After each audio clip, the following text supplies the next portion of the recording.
কম বেশি সকলের কাছে এক অতি পরিচিত নাম অভিষেক বন্দ্যোপাধ্যায়। অভিষেক বন্দ্যোপাধ্যায় হলেন একজন ভারতীয় রাজনীতিবিদ। তিনি ভারতের পশ্চিমবঙ্গ রাজ্যের ডায়মন্ড হারবারের লোকসভা কেন্দ্রের থেকে নির্বাচিত ১৬তম লোকসভা সদস্য। অভিষেক বন্দ্যোপাধ্যায় সর্বভারতীয় তৃণমূল কংগ্রেসের প্রার্থী হিসেবে ২০১৪ সালে সাধারণ নির্বাচনে উক্ত আসন থেকে নির্বাচিত হন। তিনি পশ্চিমবঙ্গে ক্ষমতাসীন তৃণমূল কংগ্রেসের যুব শাখা সর্বভারতীয় তৃণমূল যুব কংগ্রেসের জাতীয় সভাপতি ছিলেন। ২০২১ সালে সর্বভারতীয় তৃণমূল কংগ্রেসের সাধারণ সম্পাদক হিসাবে নির্বাচিত হন। ২০২৪ সালে লোকসভা নির্বাচনে তিনি ডায়মন্ড হারবার থেকে ১০,৪৮,২৩০ ভোট প্রাপ্তি করেন এবং তিনি প্রায় সমস্ত প্রতিদ্বন্দ্বীকে হারিয়ে বিপুল ভোটে জয়লাভ করেন। প্রসঙ্গত, এই বছরের লোকসভা নির্বাচনে ডায়মন্ড হারবার লোকসভা আসনে জয়ী প্রার্থী তৃণমূল ৭,১০,৯৩০ ভোটের ব্যবধানে বিরোধীদের কার্যত উড়িয়ে দিয়ে জয়ী হলেন অভিষেক বন্দ্যোপাধ্যায়।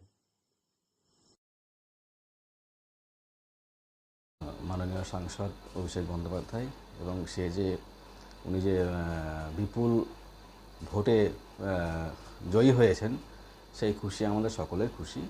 সেখান থেকে আমি তার একটা প্রতিকৃতি করেছি, একটা কুমড়ো বীজের উপরে তার প্রতিকৃতি জলরং দিয়ে।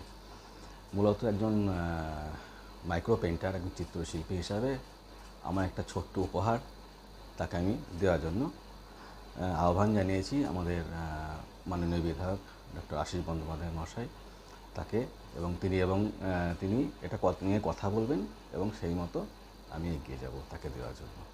অভিষেক বন্দ্যোপাধ্যায়ের সঙ্গে কোনো কথা। আর এবার অভিষেক বন্দ্যোপাধ্যায়কে উপহার দেওয়ার জন্য এক অনন্য জিনিস তৈরি করলেন বীরভূমের শিল্পী। বীরভূমের রামপুরহাটের বাসিন্দা প্রাণকৃষ্ণ সিমলান্দি নিজের কর্মজীবনের পাশাপাশি মাইক্রো আর্টের প্রতি তার অগাধ ভালোবাসা। প্রাণকৃষ্ণের হাতে প্রাণ ফিরে পেয়েছেন একাধিক ঋষি মনীষী থেকে শুরু করে বিভিন্ন রাজনীতিবিদ। কখনো সামান্য পোস্তর দানার ওপর, আবার কখনো মসুরির ডাল থেকে চালের ওপর, মা দুর্গা থেকে শুরু করে মা কালী, আবার কখনো রাজনীতিবিদদের ছবি ফুটিয়ে তুলেছেন তিনি। একাধিক জায়গা থেকে তিনি ছিনিয়ে নিয়েছেন একাধিক উপহার। বেশ কয়েকদিন আগে তিনি তৃণমূল কংগ্রেস প্রার্থী শতাব্দী রায়ের জয়ের উপলক্ষে শতাব্দী রায়ের জন্য একটি কুমড়োর বীজের ওপর ছবি ফুটিয়ে তুলেছিলেন। এবার তিনি উপহার দিতে চলেছেন অভিষেক বন্দ্যোপাধ্যায়কে। তবে এখনও অভিষেক বন্দ্যোপাধ্যায়ের সঙ্গে তার কোনো কথা হয়নি। তিনি জানিয়েছেন Paschimbanga deputy speaker doctor Ashis বন্দ্যোপাধ্যায়কে। আশিস বন্দ্যোপাধ্যায় আশ্বাস দিয়েছেন খুব শীঘ্রই অভিষেক বন্দ্যোপাধ্যায়ের সঙ্গে কথা বলে তিনি সেই উপহার তুলে দেওয়ার ব্যবস্থা করবেন। না, আমার সঙ্গে কোনো কথা হয়নি। এটা স্যার দায়িত্ব নিয়েছেন, উনি ঠিক সময় আমাকে নিয়ে গিয়ে তার হাতে তুলে দেবেন। কেন হঠাৎ অভিষেক বন্দ্যোপাধ্যায়ের জন্য এই উপহার? শুধু অভিষেক বন্দ্যোপাধ্যায় নয়, আমি সাংসদ শতাব্দী রায়কেও এঁকেছি, বিভিন্ন ব্যক্তিদের, এর আগে অনেক রাজনৈতিক ব্যক্তিদের ছবি এঁকেছি, বিভিন্ন শিল্পীদের এঁকেছি। এটা নতুন কিছু নয়, এটা একটা ভালো লাগা থেকে করা।